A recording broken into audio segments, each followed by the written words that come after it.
Welcome to the weekly Roundup, Part 2. You've reached Talking with Dr. Terry, 180 Seconds to a Better You, message number 469, and I'm Dr. Terry Wurzbacher. Picking up from where we left off yesterday, Debbie brought up a great point, too. She said that when we leave school, very few people think about having a professional mentor. But her best point was that she uses people who have died as mentors by reading their books or their autobiographies. I think this is a fantastic idea, and Napoleon Hill talks about it as well.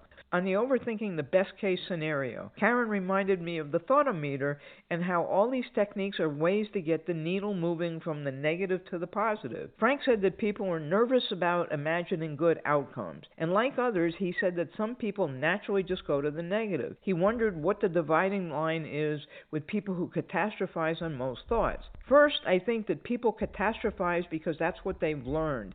I was an expert catastrophizer, but have improved significantly because I've learned to calm and rewire my nervous system. When people are exposed to major trauma or repeated minor traumas, their nervous systems are constantly on high alert. It's the brain's natural response to look for danger, thus the worst case scenario. As a person who hasn't been exposed to repeated trauma grows, they learn that not everything turns out bad, so retraining their brain is part of the growth process. Their nervous systems are calm enough that this can happen. If you want to change that, you have to show your brain it's safe. Karen hit on the most important part of these messages.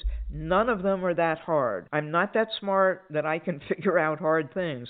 These techniques are easy, but they just take practice. They are, step by step, left, right, left.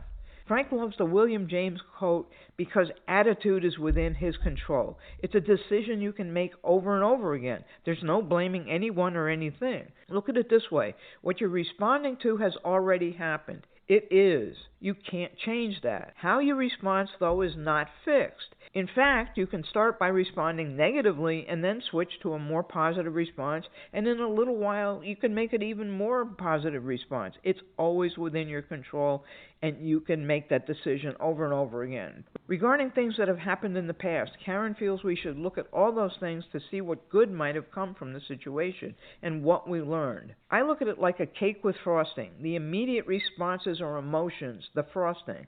The frosting is so sweet, it overpowers your taste buds. You have to wipe the frosting off to get to the real cake, which is the meat of the situation, and that's much more palatable once the frosting is removed. Once the emotions are wiped away, you're in much better shape to deal with the situation. Tim looks at the 3 worst things that can happen, the 3 best things, and the 3 most likely things. Have a diamond week, everybody.